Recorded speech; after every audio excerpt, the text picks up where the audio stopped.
รถไฟฟ้าที่เกิดจำหน่ายนี่มีจุดเด่นหรือความแตกต่างจากแบรนด์อื่นแนวใดเช่นรถน้ำมันที่หลายๆคนมาตั้งคำถามกันฮัลโหลมาสบายดีทุกคนของมิสวาเต่าเพื่อนแหละผมออกมาจากมหาวิทยาลัยแขวงจำปาสักคณะเศรษฐศาสตร์และบริหารธุรกิจวันนี้ผมมองมีโอกาสมาสัมภาษณ์เซลล์มาร์เก็ตติ้งเพื่อศึกษาข้อมูลเกี่ยวกับแนวคิดการดำเนินธุรกิจและแนวโน้มและตลาดการขายรถไฟฟ้ามันจะเป็นยังไงครับไปเบิ่งกันเลย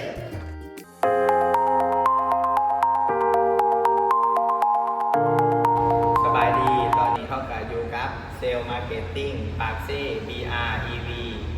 สวัสดี สบายดีเพื่อนแนะนำตัวเลย สบายดีเข้าซื้ออาดินดามไฮโฮเป็นเซลล์มาร์เก็ตติ้งของหานปักเซบีไอยู วันนี้คำถามแรกสิครับเป็นยังที่เป็นที่บันดาลใจเปิดงานอะไรครับ มันดันใจในการเปิดหานค่ารถไฟฟ้ามีสองปัจจัยหลักๆคือหนึ่งเพื่อประหยัดงบคนที่แบบว่าอยากขี่รถไงแต่ว่าไม่มีเงินซื้อรถประเภทรถน้ำมันแต่ว่ารถไฟฟ้าเขาก็จะเป็นตอบโจทย์ทั้งนั้นคนที่ประหยัดแล้วก็รักษาสิ่งแวดล้อมเพราะว่าส่วนใหญ่เขาขี่รถน้ำมันร้ายมันมีเสียมันเฮ็ดให้เกิดภาวะโลกร้อนร้ายขึ้นแต่ว่ารถไฟฟ้าเขาจะเป็นรถ EV ส่วนว่าเป็นรถไฟฟ้าที่รักษาสิ่งแวดล้อมแล้วก็บ่มีค่าใช้จ่ายทางการเสียเพิ่มหรือว่าการทายเปลี่ยนหัวสูบไอเสียต่างๆ รถไฟฟ้าที่เกิดจำหน่ายนี่มีจุดเด่นหรือความแตกต่างจากแบรนด์อื่นแนวใดเช่นรถน้ำมันที่หลายๆคนมาตั้งคำถามกันมา จุดดีของรถไฟฟ้าของก็คือมีความสลาดอินเทลเจนต์นอนแล้วก็สมรรถนะในการขับขี่แล้วก็สามก็คือถูกส่งดีไซน์ภายนอกหรือว่าดีไซน์ภายในเขาก็จะได้กวางควงหรือความสะดวกสบายเพราะว่าก็จะมีเพราะขี่สวยหนวดในการที่เขาขับขี่หรือว่าเดินทางไกลๆ นี่ผมว่าเคยนอนนอนดีกว่ารถน้ำมัน โดยนะคะรถน้ำมันเท่าส่วนน้อยเขาสีเปลืองในการที่ว่าใส่พลังงานเสื่อมแต่ว่ารถไฟฟ้าเท่าในการสารนี้ได้งานเท่าการสารเท่ากับบริษัทแบบว่าศีรษะลนปันนั้นค่าใส่ใจเท่ากับบริษัทซูพอรถเสื่อมพื้นเราใส่เสื่อมพื้นแล้วกันบริษัทมากมันนุ่มฮักซาได้ไอเซียในการเดินทางหรือว่าเขาใส่ไปได้ระยะตรงนี้ สมมติว่าลูกค้าซื้อไปแล้วเนี่ยเขาจะถามว่าบริการร้านการขายของแบรนด์เท่านี้นี่ยังไง บริการหลังการขายเข้ากับซีรีส์ รับประกันแบน5 ปี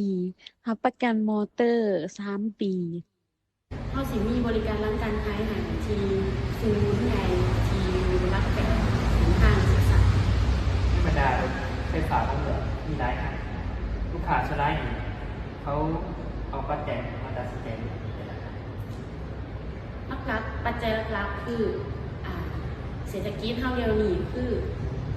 เงื่อนค่าเงินเฟ้อแต่ว่ารถไฟฟ้าเฮาก็จะตอบโจทย์ในการประหยัดค่าใช้จ่ายเสือเพิ่มที่บริรบกวนปัญหาในการแบบว่าค่าน้ำมันคือในแต่ละวันเขาก็จะได้สาเป็นรักเลยเขาสามารถสาไปเงินหรือว่าไปสาธารณะได้มันจะสิประหยัดในการใช้จ่ายแล้วก็บ่ได้มาบุญลูกไอเสียหรือว่าใส่หยอดน้ำมันยังต่างๆเพราะว่าเขาเป็นระบบไฟฟ้าใส่แบตเตอรี่ ความปัญญาลายตัว หนึ่ง มันเดี๋ยวใส่ค่าต้นทุนเดี๋ยวบอก รุ่นดี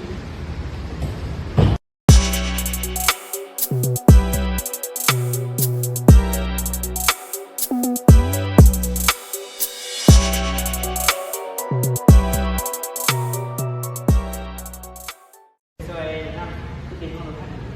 เป็นวาดีไซน์มันดีแน่ ขั้นตอนดีไซน์รถไฟฟ้าจะใช้ดีไซน์และความสลาดอินเทลเจนต์เป็นหลักเลยในการประเทศลาวข้างนอกก็จะมีอุณหภูมิที่หอนอบอ้าวในการที่เข้าจอดรถตากแดดเวลามันโดนรถเท่าก็จะมีความหอนนอนภายในห้องสีหอนแล้วก็อบอ้าวแต่ว่าเขาสามารถทำการพันกระแจคล้องรถได้เลยที่แบบว่ากดปุ่มเปิดค้างไว้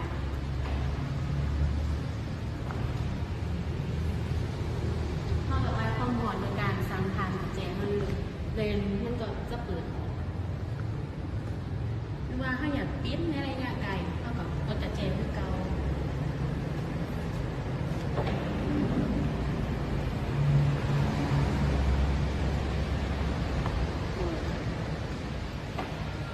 ก็นี่มีความแห้งแบบนี้ครับ สำหรับรถ e-po S07 เท่าก็จะมีความแห้งอยู่ที่258แห่งมา ไม่ได้สารไม่ได้ให้ลูก ไปได้สามพันหนึ่งมัน520กิโลเมตรจะเป็นดีไซน์การเปิดประตูทีมบนจ้าประตู ก็ไม่อยากเข้าไปนั่งนี้ด้วย ดู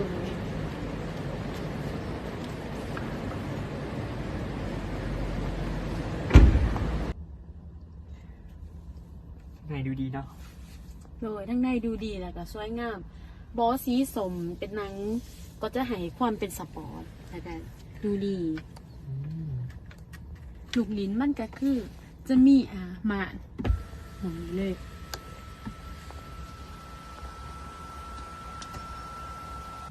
แล้วก็จะเป็นไฟเป็นทัชสกรีนเอาคือรักแปดหน่อยนี้ก็จะเป็นตู้เย็นตู้แช่มีอุณหภูมิ-3โอ้เป็นตู้เย็นดีวะนี่ โดย ใช้น้ำเย็นได้สบายนี่เดินทางไกลเนาะ โดยแล้วก็จะมีบ่อหนวดปั๊บไหนทั้งขางเลย ใช้โบนวดโอ้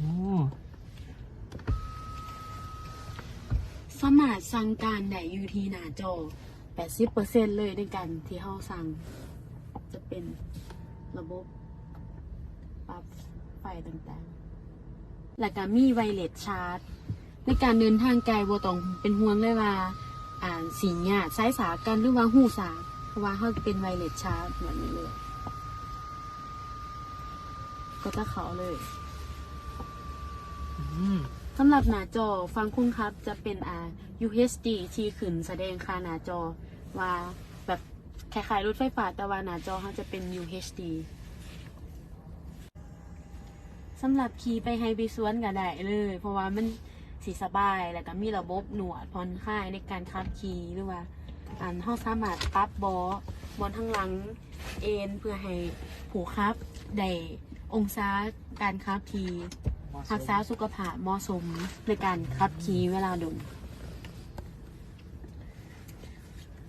ส่วนขั้นนี้ก็จะพิเศษที่มีระบบ มึงหนังไหน เมืองนังได้ นี่ ไอฉีอีหรือว่าลูกค้าสนใจเป็นแบบว่าอยากลงภาษาเป็นภาษาอื่นเขาก็จะมีบริการล้างการขายให้บริการเลย สำหรับทางไปหาดแม่นเขาจะเริ่มจากเซเว่นลักขี่ขึ้นไปเลย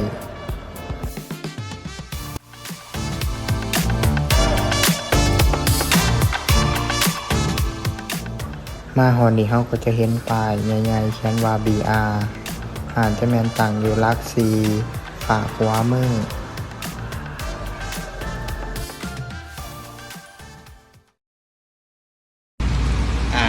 เกิดอย่างฝากของคิดหรือว่าแนวทางในการดำเนินธุรกิจหรือว่าการซื้อขายรถไฟฟ้าอย่างไง อยากฝากเป็นแนวทางแบบว่าในอนาคตต่อไปเมื่อหนาเขาก็จะสามารถเห็นเทคโนโลยีในรถไฟฟ้าหลายขึ้นเห็นระบบ AI มีความสลาดหลายขึ้นแล้วก็พัฒนาไปหลายขึ้นแต่ก็อยากเฮ็ดแรงใจายไฟหรือว่าบอลสาธารณะให้ครอบคลุมในประเทศเราให้หลายขึ้น โดนมาหอดตอนนี้เขาขอบใจเอื่อยเซลล์มาร์เก็ตติ้งที่ให้สัมภาษณ์ในมือนี้และขอคิดคำแนะนำเกี่ยวกับการซื้อขายรถไฟฟ้าขอบใจ ใจ